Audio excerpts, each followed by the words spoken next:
Ahora sí. Bien. Bueno, gente, vamos a retomar un poquito tipo repaso para ¿cómo se llama? Para unificar lo de la clase pasada. La clase pasada estuvimos hablando de la elaboración de los vinos blancos. Y dijimos entonces que los vinos blancos eh, los logramos hacer a partir de uvas blancas propiamente dichas, como por ejemplo la variedad Chardonnay, Sauvignon Blanc, no me acuerdo si las mencionamos, pero Sauvignon Blanc, Chardonnay, Riesling, Gewürztraminer, Viognier. Están igual en el repartido. El repartido de blanco lo subí, ¿no? Sí. Sí, Está. Bien, entonces tenemos los diferentes estilos de los diferentes tipos de cepas o cultivares o variedades, con lo que podemos hacer diferentes tipos de vino porque cada variedad va a tener una identidad. Asimismo, también hablamos que podemos hacer vinos blancos a partir de uvas tintas y eso tenía una denominación, ¿se acuerdan? ¿Cómo se llamaban? sí. Ay, yo lo escribí. Daniel lo dijo, pero El Black estaba así. Noir. Le vi Blanc de la, Noir. ahí va. Vi la Ah, sí, articulación, pero no salía el audio. Blanc de Noir, que los Blanc de Black Noir de Noir. eran los vinos blancos elaborados a partir de uvas tintas. O sea, prensar rápidamente la variedad tinta para que salga el jugo que es transparente y de esa manera, con ese jugo transparente de una variedad tinta, hacer un vino blanco. O sea, el procedimiento que hace es todo igual. Después trabajamos en que la uva de la variedad blanca, hablando de los vinos blancos, llega a la bodega, la uva se pesaba en cajones de 20 kilos, venía en cajones de 20 kilos, o sea, cajones pequeños, y ahí se pesaba al ingresar a la bodega y una vez que estaba pesada comenzábamos con la selección en bodega. Entonces, volcábamos esos cajones en una cinta de selección y hacíamos una selección manual de racimos para sacar racimos afectados o con botritis o hojas o cualquier cosa que se haya pasado que el que está haciendo la vendimia se lo comió, porque en realidad ya hay una selección en el viñedo, vos estás seleccionando la uva en el viñedo.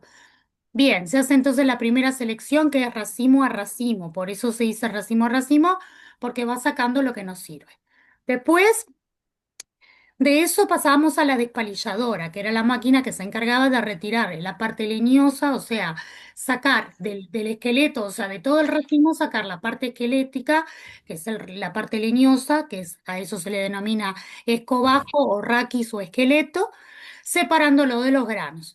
Esos granos caían en una segunda cinta de selección o mesa vibradora en donde iban a haber personal de ambos lados de la mesa, que lo que iban a estar sacando es restos de granitos abortados o algún grano feo o algún tipo de hoja que se pudo haber pasado o directamente que se haya pasado restos restos no, cuando en el despalillado están, si bien no es agresivo, pero está girando la uva, se parte del esqueleto y el agujerito es así, parte del raqui puede pasar. Entonces eso es madera y esa madera aporta taninos y parte vegetal. Entonces, en esa segunda selección retiramos granos abortados, que son los granos verdes chiquititos bien ácidos, restos de hojas, granos en mal estado y pedacitos de escobajo. Eso lo retiramos a los efectos de poder, ¿cómo se llama? Dejar las uvas de mejor calidad en carrera.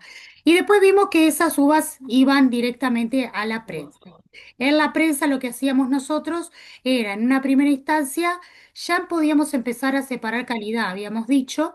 Entonces, lo que hacía el enólogo es, dependiendo también de la calidad de la fruta de la que partimos, o sea que eso se determina en el viñedo, dependiendo de la calidad de la fruta, vos podías tener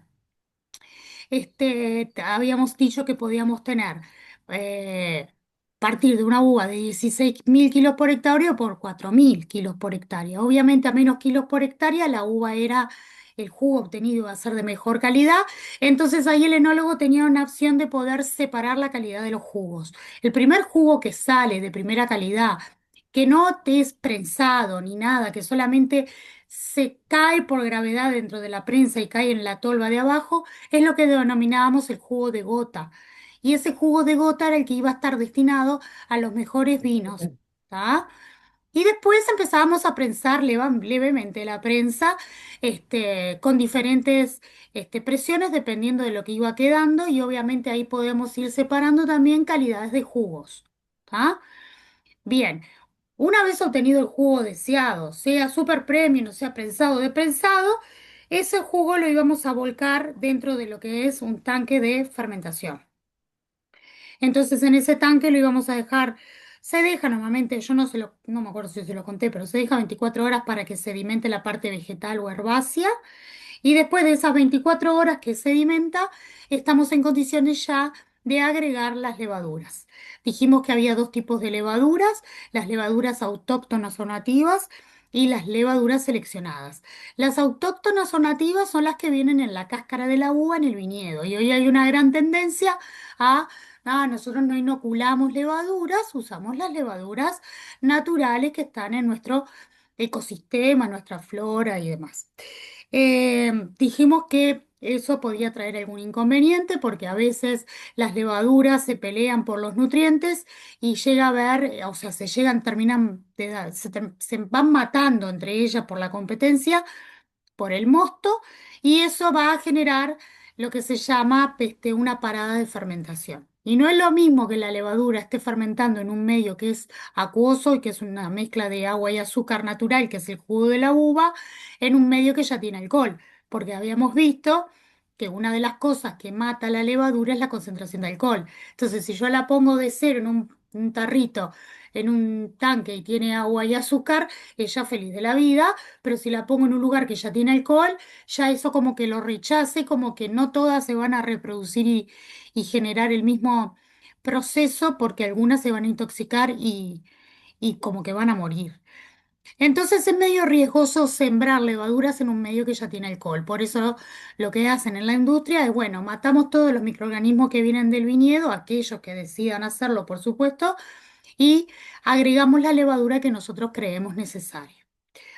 Bien, la levadura va a comenzar a comer el azúcar, es un proceso que libera calor, por lo cual voy a tener que tener un sistema de frío que controle la temperatura de fermentación. Los vinos blancos fermentan aproximadamente 7 días, yo les puse ahí de 7 a 10, pero porque depende de la temperatura que los fermenten y demás. Así que una media de 7 a 10 días y la temperatura de fermentación de los blancos es baja porque los aromas son muy volátiles. En los tintos pasa lo mismo, pero subimos más la temperatura, después lo vamos a ver en la fermentación de los tintos, porque nosotros queremos que la temperatura también actúe como un diluyente de componentes, o sea, ayuda a extraer los componentes que están en la cáscara, cáscara y semilla. Por eso en los tintos la fermentación es a una temperatura mayor. Entonces, los blancos, perdón, fermentan entre 7 y 10 días a una temperatura promedio entre 14 y 16 grados. Bien, hasta ahí vamos bien. Pasados esos días, tenemos el vino. Eso que terminó de fermentar, eso se denomina un vino blanco joven. Quiere decir que está recién fermentado, recién elaborado y eso es un vino blanco joven. Potencial de guarda de ese vino y 2 años, como mucho. No es una regla, depende del terroir, depende del estilo de vino y demás. Pero por lo general la idea es consumirlo en realidad en el año de producción, o sea, en el 2025, y a reventar un año más en el 2026. ¿Por qué? Porque a medida que va pasando el tiempo, después lo vamos a ver, las condiciones van cambiando, el vino va evolucionando y no evoluciona para mejor, evoluciona para peor. Entonces no está bueno tener un vino con mucha evolución en el mercado. Bien, entonces, una vez que fermentó, las levaduras se mueren, se van al fondo del tanque, son lo que se llaman los sedimentos, las borras, y vamos a hacer el desborre como práctica, no necesitan saberlo, que es retirar las levaduras muertas, las lías, para dejar el vino aún más limpio. Después vienen las tres tareas de limpieza previa al embotellado que son para retirar diferentes cosas. Una de las primeras tareas de limpieza es la que se denomina estabilización por frío, en donde a esos brutos tanques de acero inoxidable o puede ser de cemento también, se les brinda frío, se les lleva próximo a 0 grado por unos días y lo que va a pasar ahí es que comienza a precipitar las sales de bitartrato de potasio. Habíamos dicho que el potasio venía en la cáscara, el vino naturalmente tiene ácido tartárico, por lo tanto, si yo a ese tanque le suministro baja temperatura va a empezar a darse ese proceso de precipitación natural de las sales. Es de esperar que ese proceso de precipitación natural de las sales se dé en la bodega y en el tanque y no en la botella a nuestro cliente. Pero muchas veces pasa de que se da en la botella dependiendo del estilo de vino que es. Pero bueno, de eso es aparte, siempre va a quedar en solución un poco y otro tanto se va a ir cayendo con el correr del tiempo, de a poquito. Bien, después la segunda tarea de limpieza que teníamos era la clarificación, que es para cuando encontramos turbidez, la turbidez se asocia a que hay partículas de suspensión que no permiten el pasaje de la luz. Entonces, yo lo que hago es aplicarle algún aditivo exógeno para que las partículas que están flotando aumenten de peso y así que floculen y bajen. Bien, y la última tarea de limpieza previo al embotellado es la filtración, que por lo general lo hace con un tamaño de poro de 0,45 micras, en donde también estamos reteniendo partículas que pueden ser malas para la evolución del vino. Lo estamos sacando microorganismos del vino, ¿tá? Bien, eso lo hacemos en la etapa de la filtración. Que después en sensorial vamos a ver bien cuando hablamos de sensorial qué es lo que tengo que mirar, pero en principio el enólogo realiza tres tareas de limpieza. Entonces lo limpia, lo embotellan y sale al mercado. Y eso es un vino joven. ¿Ah? Hasta ahí habíamos llegado. No, habíamos avanzado un poco más.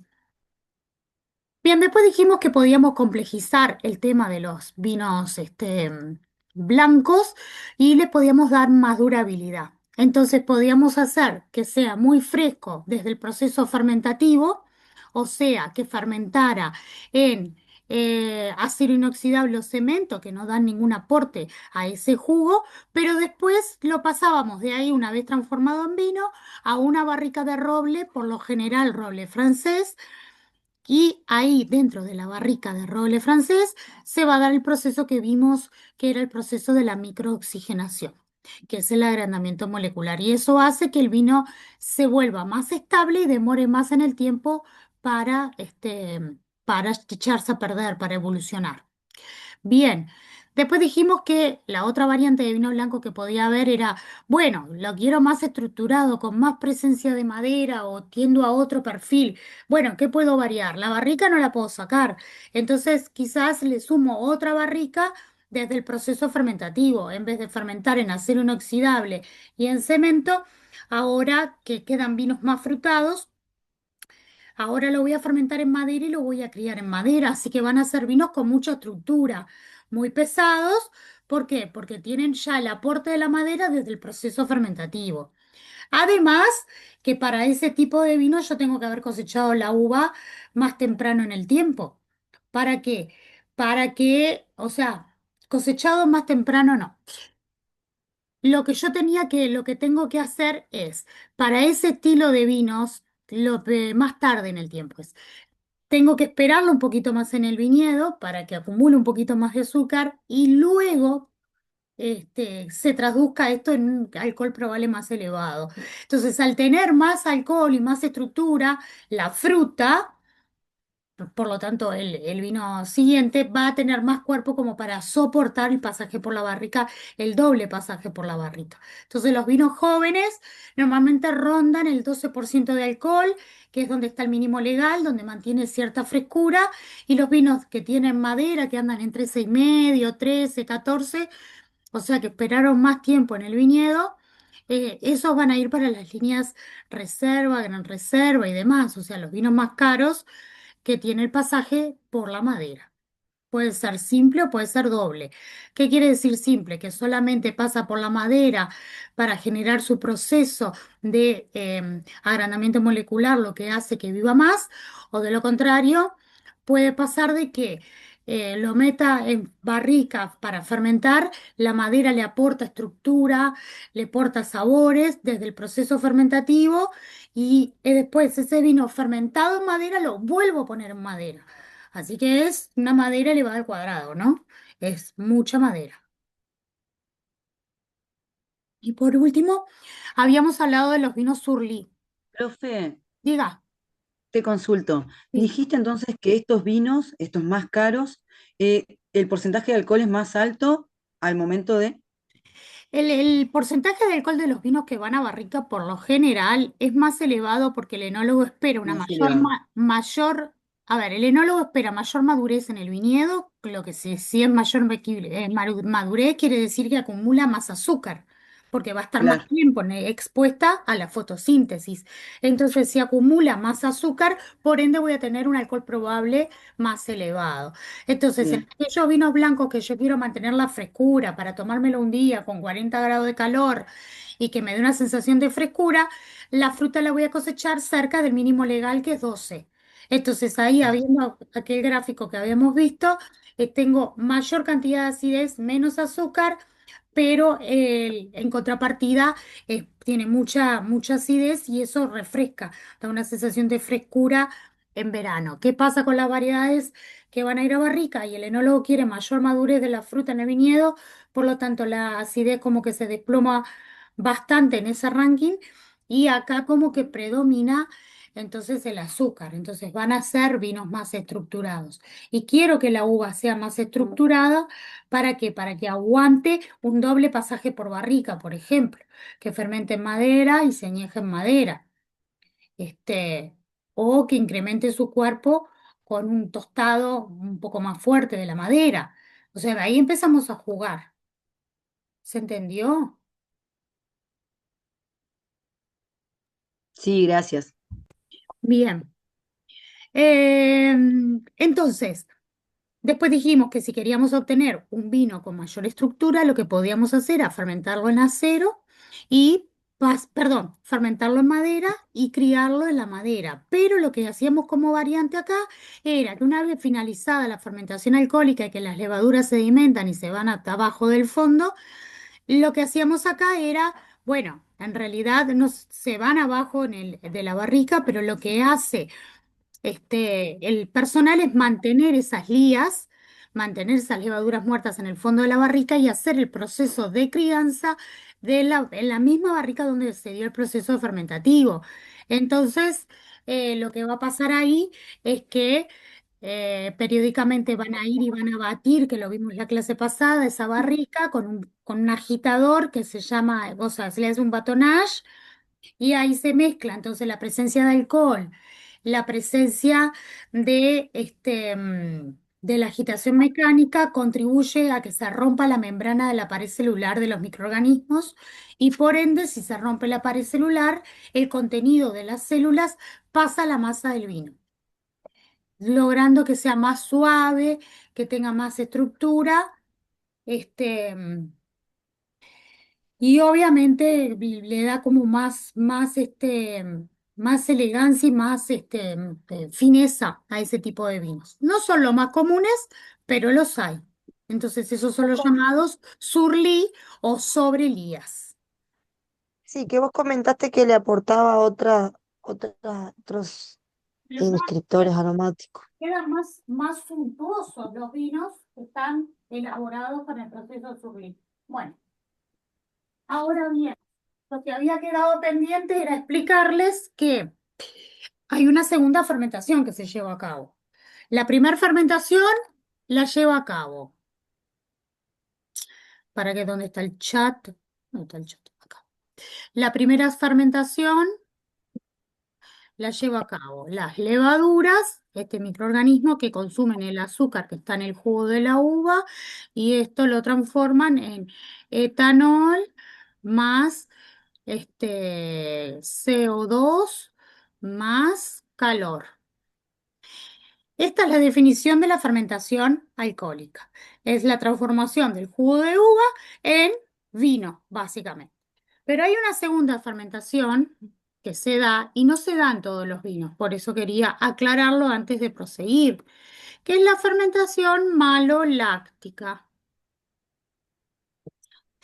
La fermentación maloláctica cambia el microorganismo y lo que sucede. En la fermentación alcohólica, el microorganismo es una levadura y lo que hace básicamente es convertir los azúcares del jugo de la uva en etanol y con liberación de gas carbónico. ¿Tá? Ahora bien, la fermentación maloláctica la llevan a cabo lo que se llaman las bacterias lácticas, que la deben de conocer, que son las bacterias que se utilizan en los lácteos. Bien, estas bacterias lácticas van a consumir el ácido málico, que ya lo mencionamos, que es propio de la uva, y lo van a transformar en ácido láctico. El ácido málico es un ácido fuerte, muy fuerte. De hecho, el típico ácido, es el típico ácido que presenta la manzana Granny Smith. Creo que es así, no sé cómo se dice.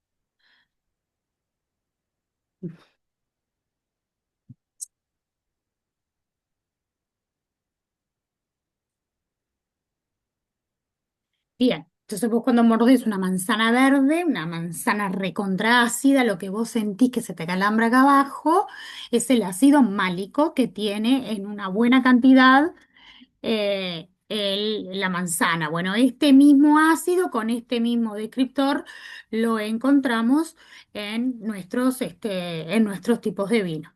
Bien, entonces, lo que hace el ácido, perdón, lo que hace las bacterias lácticas, ¿no las puse las bacterias? Sí, las puse.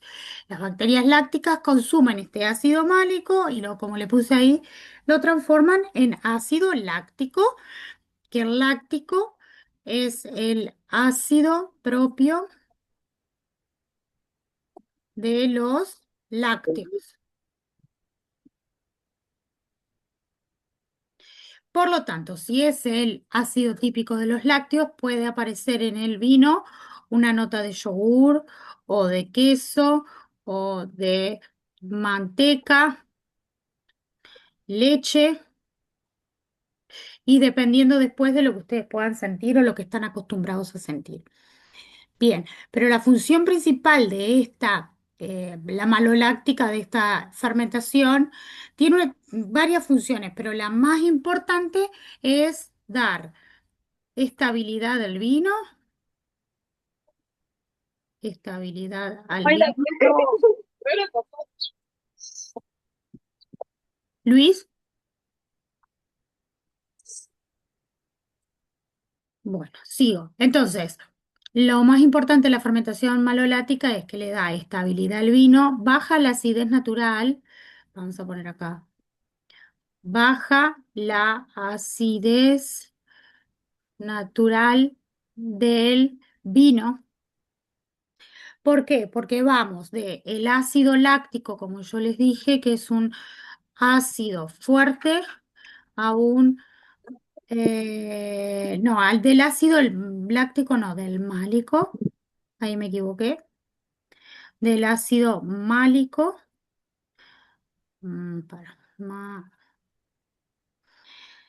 del ácido málico, que es un ácido fuerte, vamos a ponerlo entre comillas, es un ácido fuerte, y vamos hacia, hacia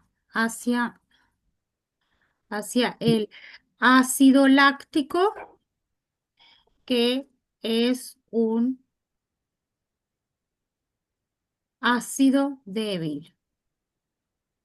Bien, entonces vamos de un ácido fuerte a un ácido débil. Si vamos de un ácido fuerte a un ácido débil, ¿qué le pasa a la acidez? Baja, Entonces, ahí baja. va. Lo puse ahí. Bien, entonces, ¿esta fermentación la lleva a cabo todos los vinos? Y no. ¿Qué vinos no van a llevar a cabo esta fermentación? Hablando de los blancos, ¿no? Vimos 4 tipos de blanco. ¿Qué le pasa a los blancos? ¿Qué blanco les parece a ustedes que no va a hacer la fermentación malolada? El vino joven puede ser. El vino joven, muy bien. Ahí Los jóvenes no van a va. hacer fermentación maloláctica porque el enólogo lo cosecha la uva próximo al 12% de alcohol para mantener un equilibrio entre la acidez y el alcohol y sobre todo la acidez natural para que refresque la boca. sino si quisiera otro estilo de vino, lo espera más en el viñedo y cosecha con un poco más de azúcar, que se equivale menos acidez. Entonces, cosecha con menos azúcar para lograr mayor acidez, que es lo que da frescura en verano al tomarlo frío. Ahora bien, si yo lo cosecho con menos tiempo, ¿no? O sea, y cerca del mínimo legal para mantener esa acidez, y después en bodega llevo a cabo la fermentación maloláctica, le estoy bajando aún más. Entonces es contradictorio, porque si yo cosecho cerca del 12, que es el mínimo legal, para que el vino tenga acidez y frescura en la boca, me segregue saliva y me dé una sensación que me refresca, si le hago la maloláctica, entonces lo que estoy logrando es bajar más la acidez. Por lo tanto, va a quedar muy chato. Así que para ese estilo de vino, los vinos jóvenes, no se hace fermentación maloláctica. Luis, ¿querías decir algo o justo se activó el micrófono?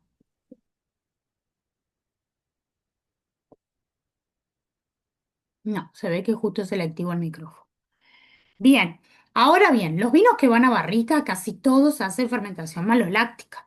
Y ahí aparecen las notas a lácteos, aparece la manteca, aparece yogur, puede aparecer algo de queso. No es que van a oler el vino y van a sentir un queso azul muy potente, queso azul o algún queso, ¿no? No es que va a estar sumamente potente, pero van a aparecer algunas notas lácteas. Le va a dar más estructura en boca, va a estar menos ácido. ¿Por qué? Porque yo en bodega le llevé a cabo esta segunda fermentación. Entonces, la fermentación maloláctica, además de que le aporta descriptores aromáticos y le baja un poco la acidez, también aporta estructura en boca, un poco más de estructura, porque no va a ser tan ácido. Este, bueno, y lo que va a hacer es como estabilizar el vino. Entonces, si vos tenías algún microorganismo que podía llegar a alterar, bueno, en esta segunda fermentación lo que buscamos es menos cantidad de microorganismos en el vino, y al tener menos cantidad, el vino es como este, más sano, o sea, más estable. Entonces, aquellos vinos que van a vivir más tiempo, que pasaron por barrica, es recomendable que hagan la fermentación maloláctica bajo la acidez, pero gano en potencial de alcohol, gano en estructura de ¿cómo se llama? De ese tipo de vino, y voy a tener un vino diferente. Entonces, los vinos jóvenes no hacen maloláctica. Los vinos que van a madera hacen maloláctica. Si lo extrapolamos a los otros vinos, el vino rosado, que nace como un blanco y muere como si fuera un tinto o un rosado, esos también se comportan como si fueran vinos blancos. Por lo tanto, pasa exactamente lo mismo. Los vinos rosados del año van a estar cercanos a 12%. ¿Para qué? Para que puedan ellos mantener esa acidez. Y los vinos que van a ser de guarda, o que van a durar más tiempo en el mercado, normalmente hacen la fermentación maloláctica, y pasa y la fermentación y el proceso de pasaje por barrica, y estos vinos se hacen un poco más como que estables. Microorganismo que andaba en el medio del vino flotando por ahí, que podía atacarme eso o hacer otra reacción, muere la maloláctica, estas bacterias, y listo. Entonces es un bichito menos riesgos en bodega. ¿Vamos bien hasta ahí? Sí, bien. Em, Vamos a ir a los tintos. Dudas que tengan hasta acá. Entonces, la definición bien clara de fermentación alcohólica y fermentación maloláctica. Fermentación alcohólica es para transformar el jugo de la uva en vino. Fermentación maloláctica es para bajar la acidez total, para darle más estructura, aporte aromático y ¿cómo se llama? Y que el vino, como les dije, que sea un poquito más estable, ¿tá? Que no sea tan inestable. Y le aporta un montón de cosas, que cuando en la parte sensorial vamos a ver que eso lo hace más complejo. Bien, entonces, Si no tenemos duda, vamos a empezar con los tintos. El rosado lo dejo para el final. Así lo van a entender mejor. Vamos por acá.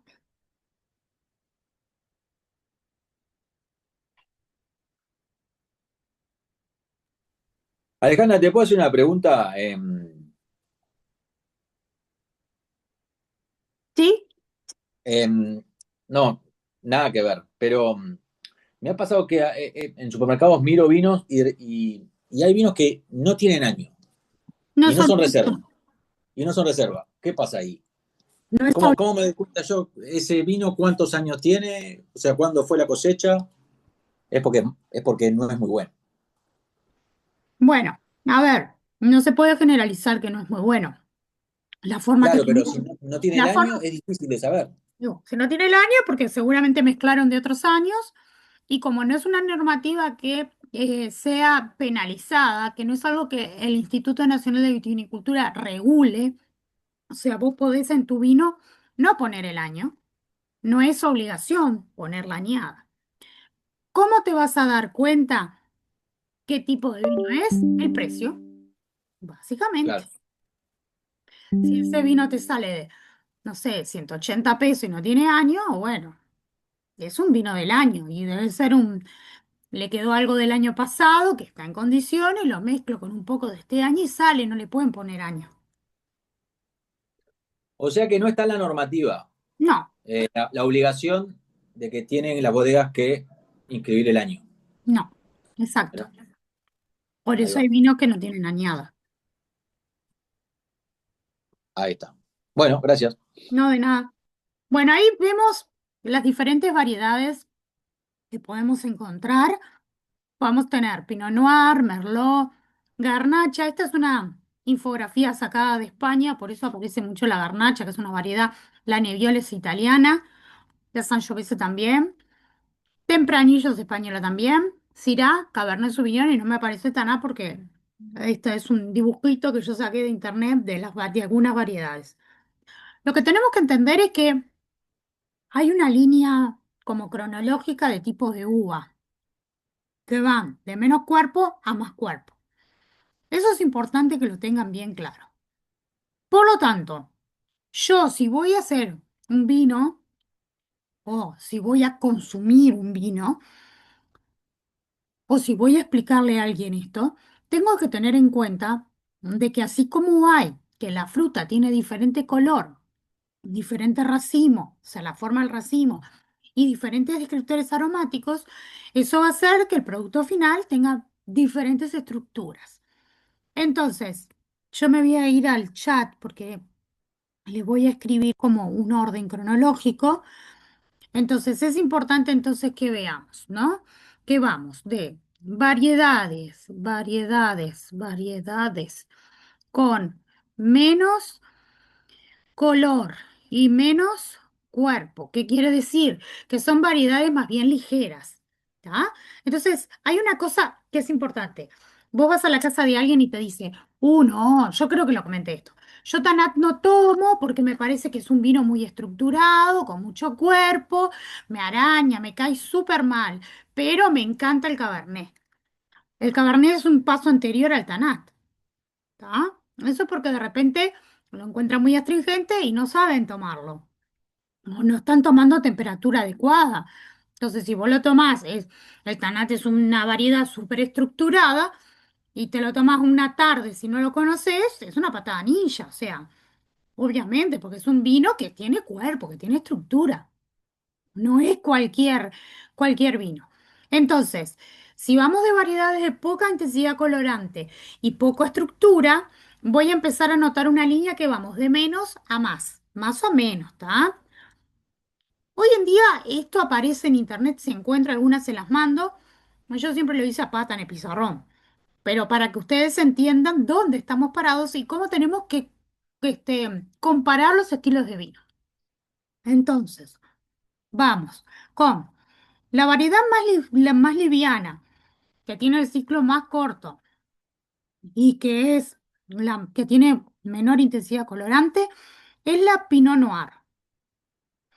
O sea, que si yo estoy empezando a tomar vino, tengo que arrancar por un Pinot Noir. No puedo arrancar por un Cabernet, porque es muy estructurado.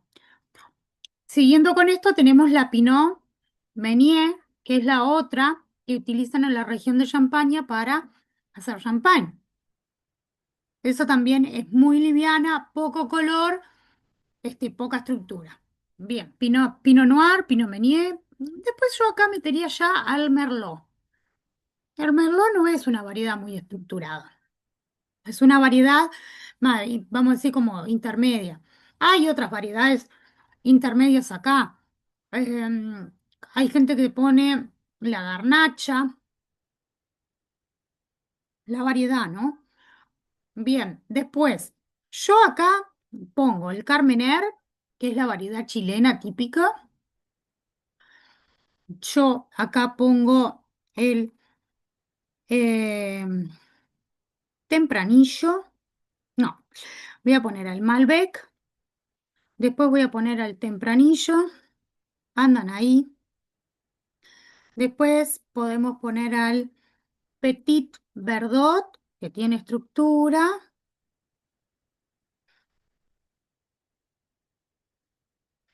Bien. Después podemos poner, para acá en el medio, por la garnacha, pondría al Cabernet Franc, el Carmener, el Malbec, el Tempranillo, el Petit Verdot. Acá pondría el Syrah. Y acá podría Cabernet.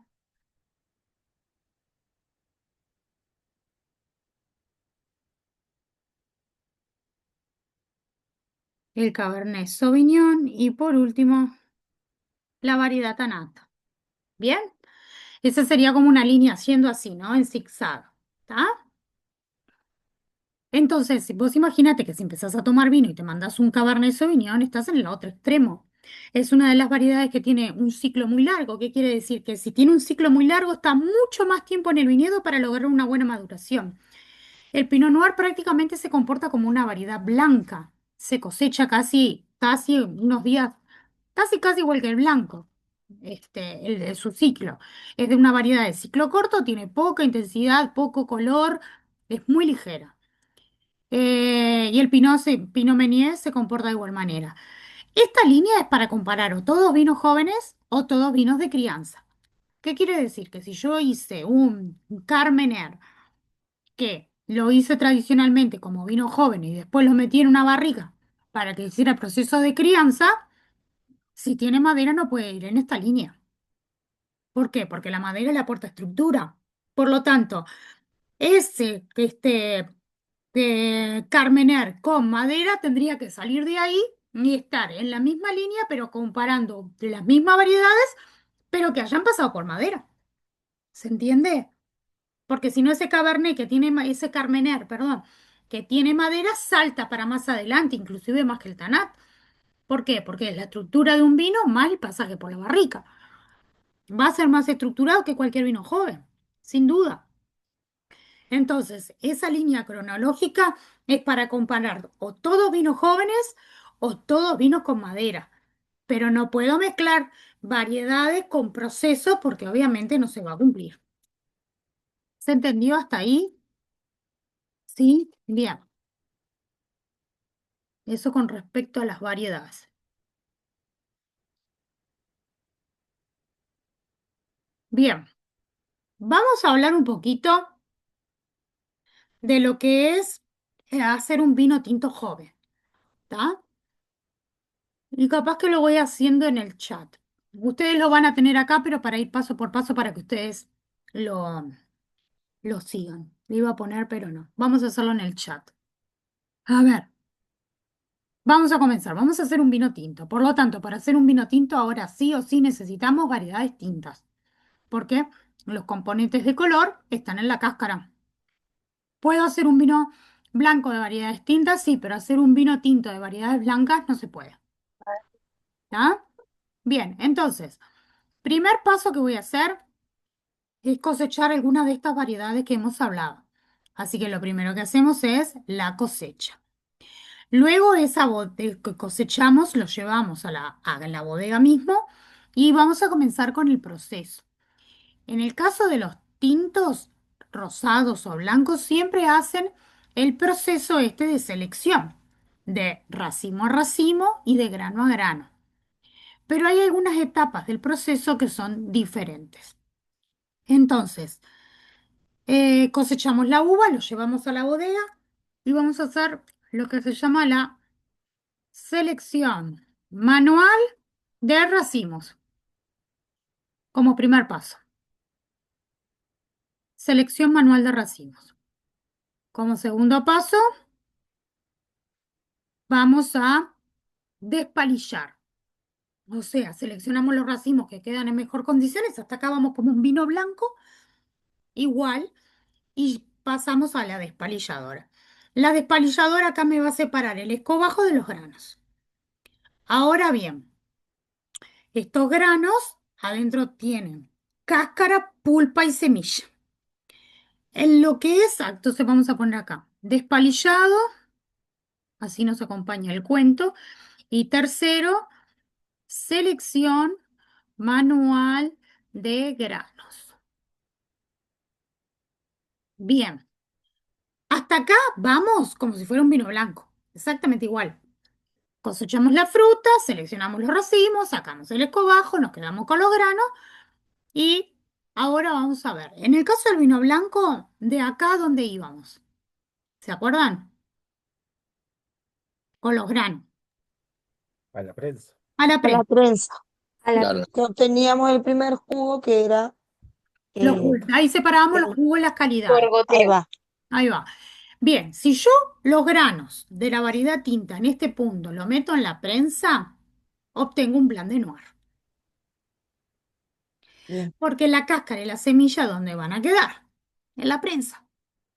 Entonces yo voy a tener un mosto o poco coloreado o nada coloreado y no es la gracia porque yo no estoy haciendo un vino blanco, estoy haciendo un vino tinto.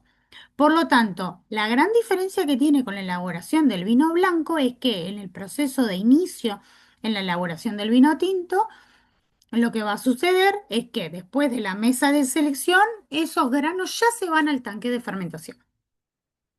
O sea que el cuarto paso sería trasvasado. Vamos por así más fácil. Pasaje al tanque con maceración. Bien, entonces lo que vamos a hacer es, tengo mi tanque gigante y estoy con un bombeo desde la mesa de selección y voy a empezar a chupar todos esos granos. Todos esos granos los voy a meter adentro del tanque. Pero ¿qué va a pasar? El tanque, ponele que es de 50.000 litros, ¿tá? Es un coso enorme. Y vos tenés una manguera allá arriba que está tirando uva. Pa, pa, pa, pa, pa. ¿Qué le pasa a los granos si caen de una altura brutal entre ellos? Y se Se van a van romper. rompiendo. Se van rompiendo. Por lo tanto, en esa caída así abrupta, que mientras que se va llenando el tanque, se comienza a Comienza liberar jugo. el proceso. Ahí va. ¿Ya? No fermentamos, pero se empiezan a romper los granos. Entonces, va a pasar de que me voy a encontrar en un momento que después de meter, yo qué sé, 10.000 kilos en ese tanque, voy a tener un momento que voy a tener, por un lado, el jugo y por el otro lado, cáscaras y semillas. Sí, y la pulpa flotando en el medio. La pregunta del millón es, ¿qué es más denso? ¿El jugo o las cáscaras y las semillas? O sea, ¿qué es más pesado? Para que la semilla. No, es más pesado el jugo, es más denso. Entonces, cuando se está llenando el tanque, el jugo va a quedar abajo.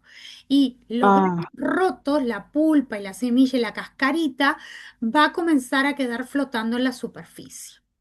Y tapa la superficie. Eso que tapa la superficie del tanque, a eso se le denomina sombrero.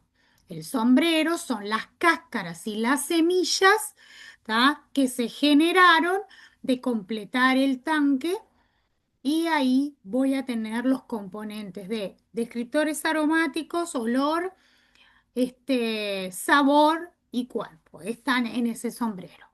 Cuando vos terminaste de cargar el tanque, te vas a encontrar entonces con todo el jugo de uva abajo, muy denso, y arriba una capa, una costra flotando de cáscara y semilla. Bien, entonces lo que tiene que hacer el enólogo, ¿qué es? Tiene que tratar de mezclar esas cáscaras y esas semillas con ese jugo. Porque si las cáscaras tienen color y yo tengo jugo arriba, flotando con las cáscaras, y tengo jugo abajo, ¿qué jugo va a Parejo. tener más color, el de arriba o el de abajo? De El de arriba. arriba. El de arriba, porque está en contacto con las cáscaras. Por lo tanto, yo tengo que buscar la forma de que ese tanque se homogeneice periódicamente, se mezcle periódicamente para que la extracción de los aromas, el cuerpo y el color que está acá arriba llegue al jugo de uva que está allá abajo en el tanque, que ni se entera que acá arriba hay un sombrero. ¿Está? Bien. ¿Hasta ahí vamos? Bien, ¿Sí? Bien, entonces, paso al tanque y lo que hago cuando complete el tanque es hacer un remontaje. ¿Está? Yo se lo pongo, no le pongo punto porque es lo que se hace en el medio cuando se carga el tanque. ¿Está bien? Bien, se hace un remontaje. El remontaje, ahora después vemos un videíto, el remontaje es el proceso por el cual sacamos de abajo hacia arriba el jugo y mojamos todo el sombrero para que se dé el proceso. ¿Está? Bien, a grandes rasgos, después vamos a hablar de las maceraciones, pero acá lo que vamos a hacer es macerar, voy a poner 5 y acá vamos a hacer, ahora les voy a explicar, una maceración prefermentativa, el punto 5. ¿Tá? Esa maceración dura aproximadamente, vamos a poner duración, aprox 10 días. Y esto depende del enólogo, el tipo de vino y todo eso. Pero por lo menos para que tengan idea. Bien, duración aproximadamente 10 días con remontaje. Durante esos 10 días yo estoy haciendo remontaje, que los vamos a poner así, con remontajes, y esos remontajes son cada 8 horas. Es como tomar un antibiótico, o sea que son 3 veces por día. ¿Está? mm, Más o menos. Bien. Después de que pasó ese tiempo que yo tuve en contacto el jugo con las cáscaras y las semillas, para poder extraer, voy a poner acá lo que extraemos. En esta etapa, en esta etapa se extraen los componentes de color y aroma, pero principalmente color y aroma. Bien, muy bien. Bien, pasaron 10 días. Entonces ahora lo que vamos a hacer es fermentarlo. Ya unificamos, extrajimos color, aroma y demás, pero tengo jugo con un montón de cáscaras. Entonces ahora quiero que se transforme en vino. Por lo tanto, hacemos, levadura. ahí va, agregamos la levadura.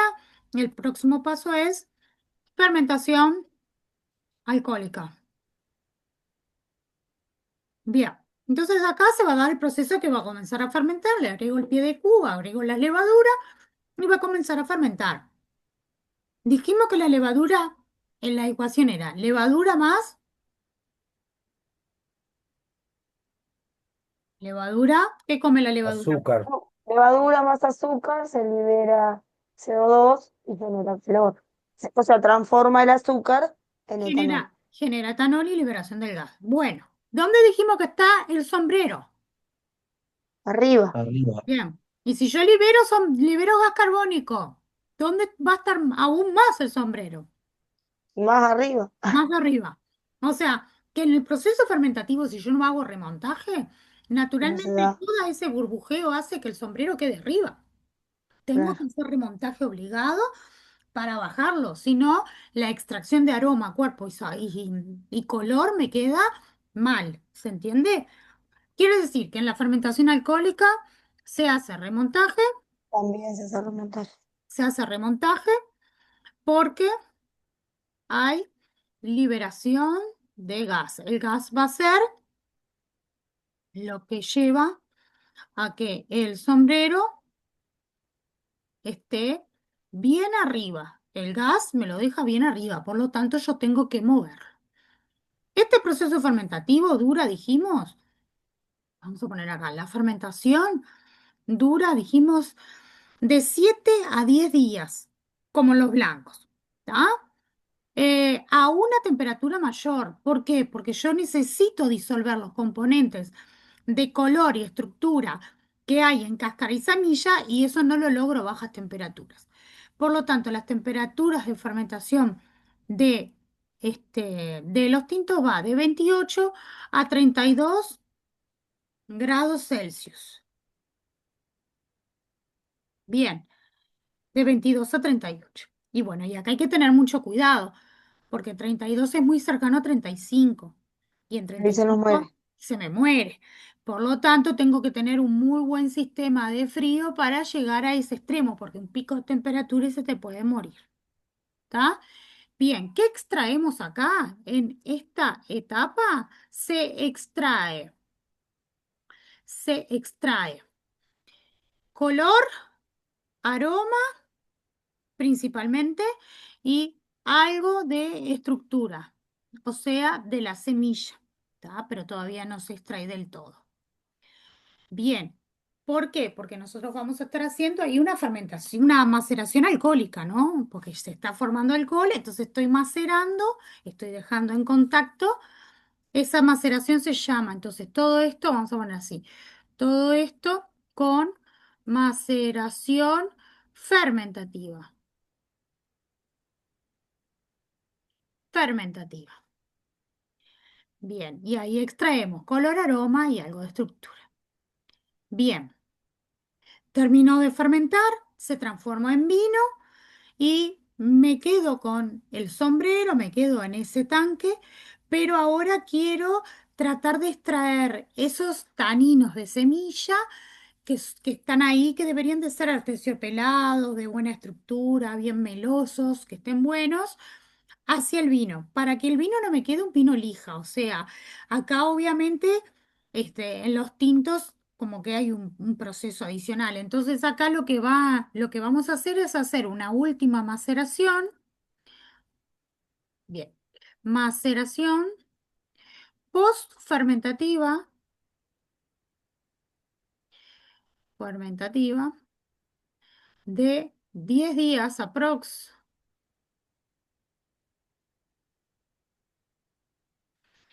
Una maceración post-fermentativa de 10 días aproximadamente.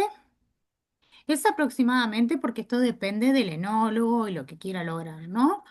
En donde acá se extrae, principalmente extraemos cuerpo, y le pongo entre paréntesis, de las taninas, a ver, taninos de las semillas. Y algo de aroma y poco color, porque ya no hay casi nada, las pieles están como transparentes casi ya, ¿tá? Bien, este proceso, esta maceración posfermentativa, como dijimos, demora 10 días aproximadamente. Entonces, entonces, ¿cuánto en tiempo, cuánto demora el proceso de elaboración del vino tinto? ¿Qué me dicen? Aproximadamente, Y, ¿cuánto tiempo? y tiene como unos 20 y pico de días, así, Y ¿no? entre 10, 27 10, y 10, 30. sí, Sí, Un 30. casi un mes. mes, Claro, un entonces, mes. entonces la elaboración de vinos tintos dura aproximadamente 30 días, para que Ah, tengan una idea, entre todo ese proceso que yo estoy haciendo maceraciones, cambio la temperatura y demás. Diga,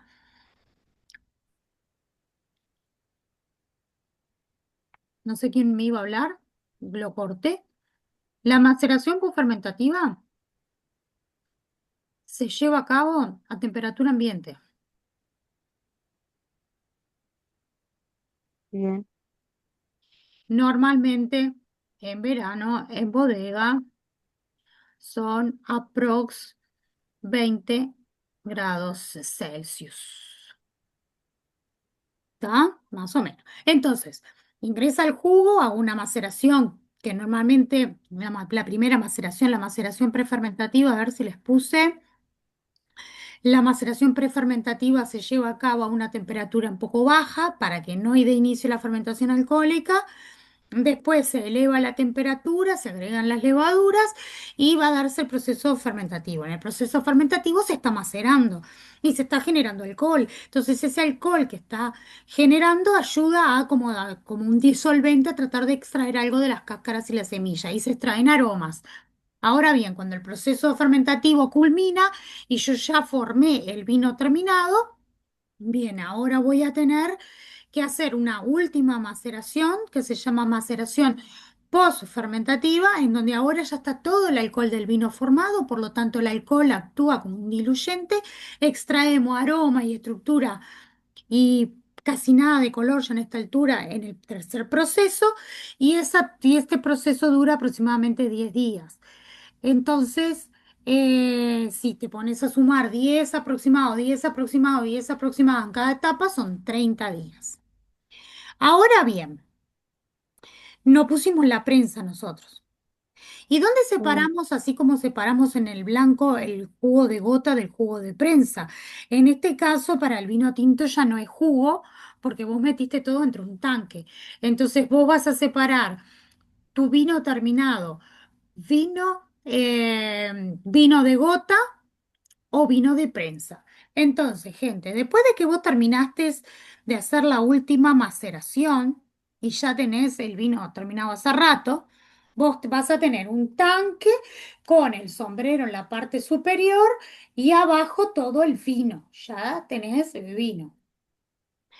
Entonces lo que hace el enólogo es abrir una manguera, baja por bombeo, saca todo ese vino joven terminado, ese vino joven se va a otro tanque para hacer las tres tareas de limpieza, que sería la estabilización por frío, clarificación, filtrado y embotellado.